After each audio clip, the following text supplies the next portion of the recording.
So that would be that. When did you find out?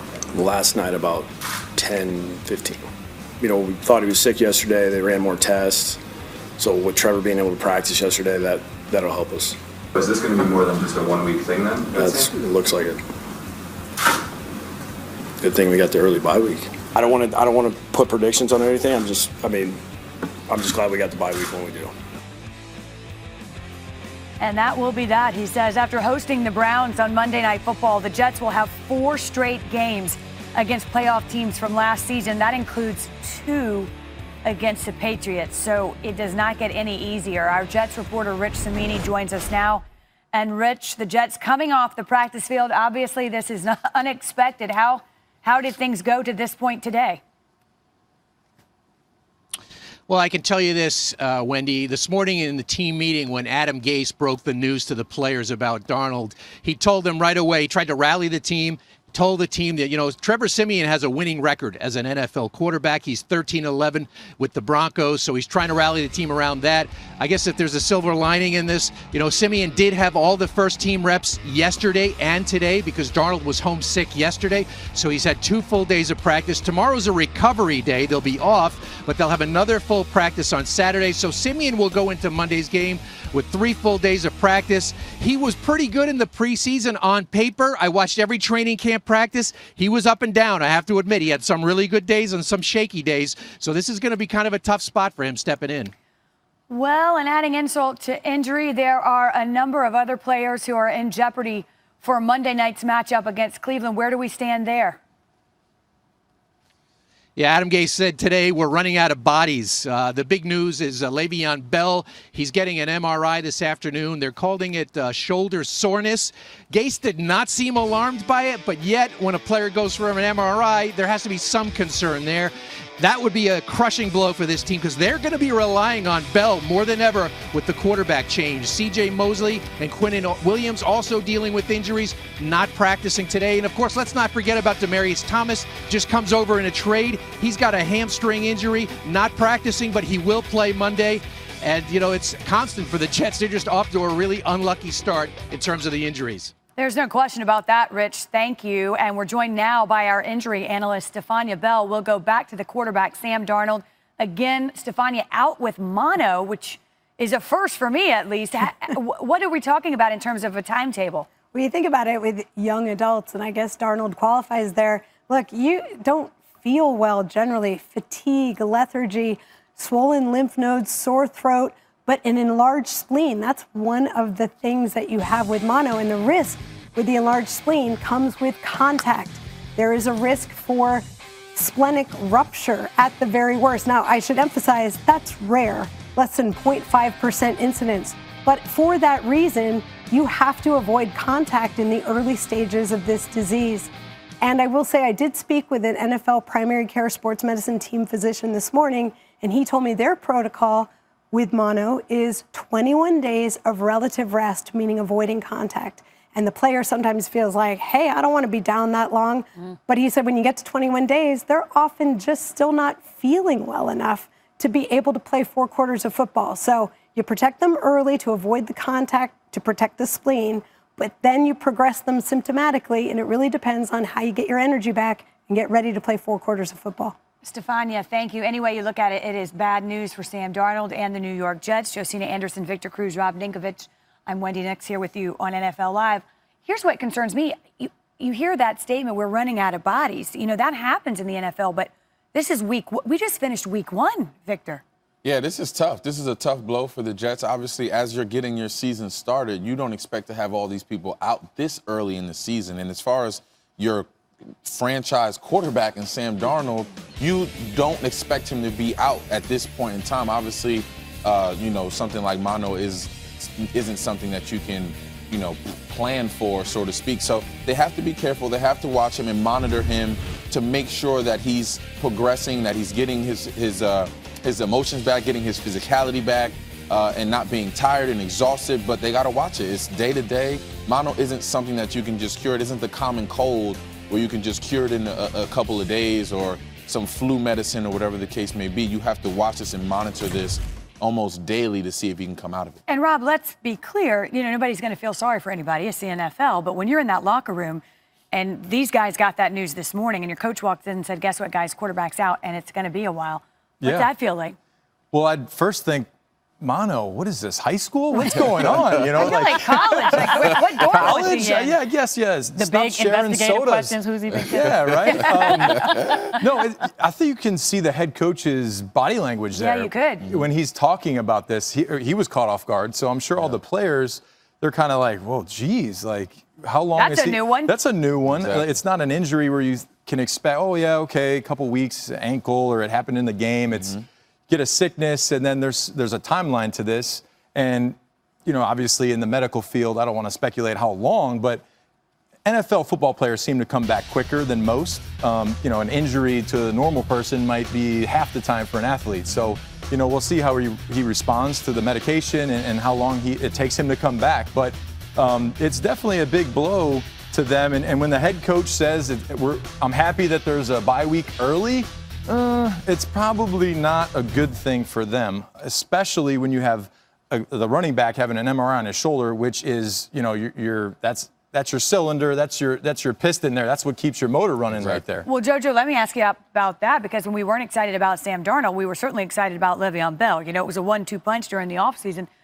To someone's point, you heard Rich Gakes didn't sound overly concerned, but is there anything else you can add to any of these injuries for this Jets team? Well, the only thing I would just say is that Le'Veon Bell is just getting an MRI. So let's, pump the brakes a little bit, find out what the results of the MRI. He's not out. Obviously, a number of players missed practice today, including C.J. Mosley, Quinnen Williams, Demaryius Thomas, Le'Veon Bell, Sam Darnold. That's not good, but it's also not Sunday. So, typically, people do, need rest to get better for game day and hopefully will participate. I think for me, what's more concerning is, the backup quarterback. Being Trevor Siemian. The last time he was a starter in the NFL for the Broncos in 2017, he had more interceptions and touchdowns, 12-14. Also, his QBR of 30.9 was the worst among qualifying quarterbacks in the NFL. So it's not so much that, what Rich was highlighting, which is the fact that he was able to practice the 2 days. It's just that when he last played, it wasn't inspiring regardless of the amount of practice. So they got to get all that together, because they're going to be playing a team that is equally as pumped up and needs a win. And the Browns already talked to some Browns players when this Sam Darnold news broke, who said, listen, we feel bad for Darnold, but we got to get a W. Can't focus on that. Well, both these teams not only lost in week 1, but lost ugly. And sometimes I was there. Yeah, exactly. You know exactly what I'm talking about. Yeah. The Jets, by the way, had some experience playing without Darnold last year. They were 0-3 without their quarterback. Doesn't matter at this point. For the foreseeable future, they'll be led by Trevor Siemian, for whatever that's worth. We'll see. We also continue to follow the latest developments regarding Antonio Brown. He is back at practice for the second straight day in New England. And although, again, there's nothing definitive, the indications are at this point is that Brown will play Sunday against the Dolphins. Here's Tom Brady. Getting right to it, Tom, do you have any comment at all on the Antonio Brown allegations that are out there? No. Not a word to say? Didn't I just answer that? I'm just trying to show up and play football and try to prepare. Miami's a good team. I'm going to get ready for them, and things that don't involve me, don't involve me. First, I'll say, certainly don't want to minimize the seriousness of a situation like this. Very sensitive matter, and don't want to minimize it at all. But that being said, I certainly don't think that I should be speaking on it, or I'm qualified to speak on it, because I don't have any knowledge of the situation. So I think, as a leader of this team, standing before you guys, speaking on behalf of the team, and not necessarily on behalf of myself, I think that, it's important that we try to focus on doing our job as professionals this week. And again, the latest on this situation, the Patriots wideout has been accused by his former trainer, Brittany Taylor, of 3 incidents of sexual assault. That includes an alleged rape that she says occurred at Brown's Miami home in 2018. The NFL has begun its investigation into this situation, and Taylor is planning to meet with league officials next week. Mike Reese joins us now from Foxborough, where, again, the Patriots are practicing today, and I know you're just back from practice. Mike, what stood out, especially regarding Antonio Brown? Well, Wendy, you know, the early part of practice, you can watch the quarterbacks and the receivers go to one side of the field and work together sort of in one-on-one situations, no defense there. I watched Tom Brady throw a pass to Antonio Brown rising up in the end zone to make the catch. So the first snapshot we get of that connection, Brady to Brown. The other thing, Wendy, a new jersey number for Antonio Brown today. Yesterday he was in that temporary number 1. Today, number 17. Team officials saying they're not 100% sure that'll be a permanent number, but here's a reason why it might be. Brown's father, Eddie, a great Arena Football League player, wore that number 17, and it brought them closer when Eddie Brown had that number retired over the last couple years. Mike, clearly the next question would be how this is being perceived or what the reaction has been from that locker room. We heard from Matthew Slater. What else can you add? Well, it's a very delicate situation. And, you know, one of the strengths of this Patriots team over the last 2 decades has been that locker room. They've had a lot of great leaders in the room that bring new players in and sort of show them the way the Patriots do business. You're sitting with one right now in Rob Ninkovich. But this situation and how they do that with Antonio Brown is unlike anything that has come before them. And, you know, you heard Matthew Slater there. Devin McCourty, another captain, said, you always try to judge people on what you get from them, and you try to get to know them. But this is a little different because Antonio's going through a personal situation, and personally, the players don't really know him yet. So they know him as a football player, but not as a person. And on the football side, second straight day that Antonio Brown is out on the field with the Patriots. Mike, thank you. And as I mentioned, the NFL began its own investigation almost immediately. They started going through this process on Wednesday. And Josina, I'll ask you to update us where we stand and what we can expect next. Well, as you stated, that Brittany Taylor does have a meeting scheduled now with the NFL. That date is not released. Obviously, they're trying to protect her privacy and her arrival to NFL headquarters. But what that does is it gives Brittany Taylor an opportunity to give her version and her side of events. But in a situation where it's he said versus she said, obviously it's not necessarily what you know, but it's what you can prove that is going to be the most compelling in a situation like this. And in her lawsuit that she brought forth, that's a civil complaint against Antonio Brown, she mentioned that she was sexually assaulted on 3 different instances. One of them, including Antonio Brown, allegedly doing a sexual act that was near her. In the lawsuit, she mentioned that she told Antonio Brown's chef, also told the mother. We'll see if she can bring forth any witnesses or provide any statements in the meeting. Also, she had some text messages that will be an opportunity for the NFL to review that. I think the most compelling thing that she could have brought would be, you know, to a rape kit. That's something that's typically performed in a sexual assault case. Based on my conversations with people surrounding the case, and also with the fact that it wasn't delineated in her lawsuit, it doesn't seem like that was performed.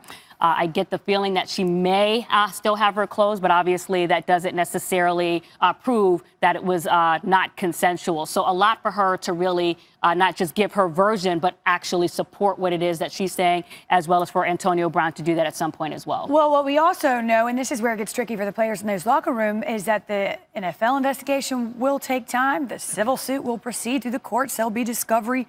These things don't happen overnight. And so in the meantime, what do you think happens? We ask those current members. We say to those Patriots players, what do you think about this, all of that? So, Rob, you've been in that locker room for 9 years, and we're a huge part of the culture there. What's your take on managing and having to deal with all of that? Well, it's disappointing for me to see Matt Slater, one of the leaders, have to explain something that is uncomfortable, and he doesn't really know the situation, so you can't speak on the situation, but yet you're being peppered with questions.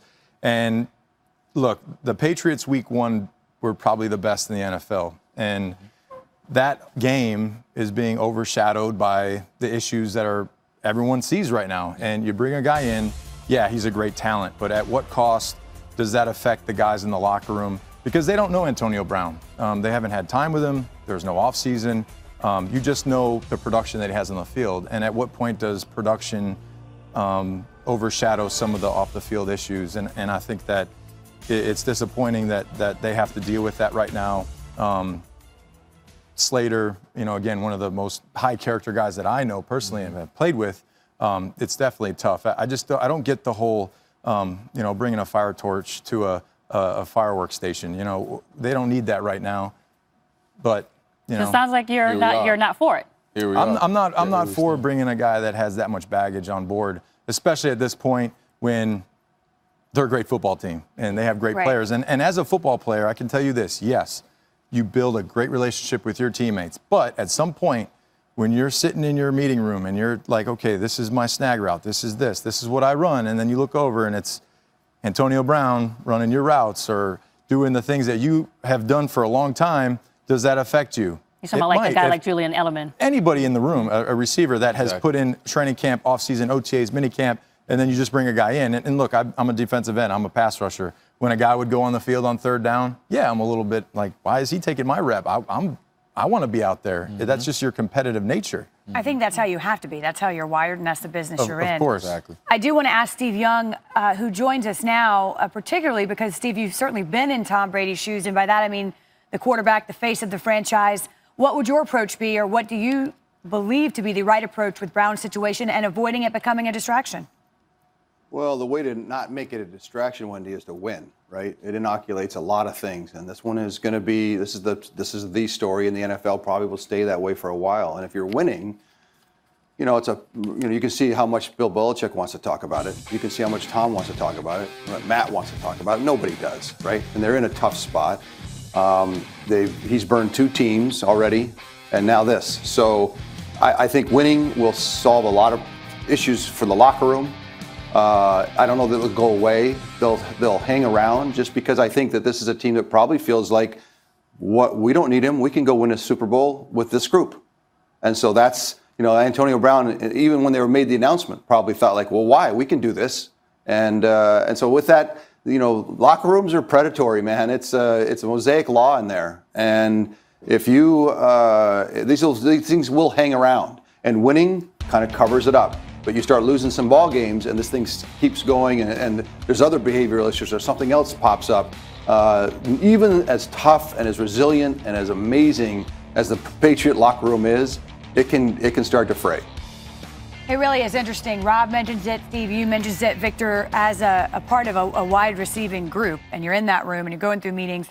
What's your take? Because you would be in this situation sitting across from Antonio Brown, knowing that likely some of your workload would be distributed to a guy who just showed up and kind of brought a lot with him. Yeah, I think Rob kind of hit it right on the nose. You're in that meeting room and you're seeing plays that are typically drawn up for you or drawn up for your position. And you see a guy that comes in as heralded as Antonio Brown. And now some of those routes and some of those things that you did well are going to him. And obviously as a professional, you understand. You understand him coming in. You understand how heralded he is. You understand the numbers that he has. And things like that. You understand those things, but in the back of your mind as a competitor, you're like, man, I don't put all this work in, training camp, OTAs, I don't put all this work into this date, and they bring a guy in to potentially fill my position. So you understand his next man up, you understand why he's brought there, but you have to remain professional as a receiver to understand what's going on, and then when your number is called, you have to go in there and perform. Well, again, we don't know for sure, but the indications are Antonio Brown will likely play on Sunday, practice today for the second straight day. Today, wearing number 17, 84 already taken by Benjamin Watson. Still to come on NFL Live, do not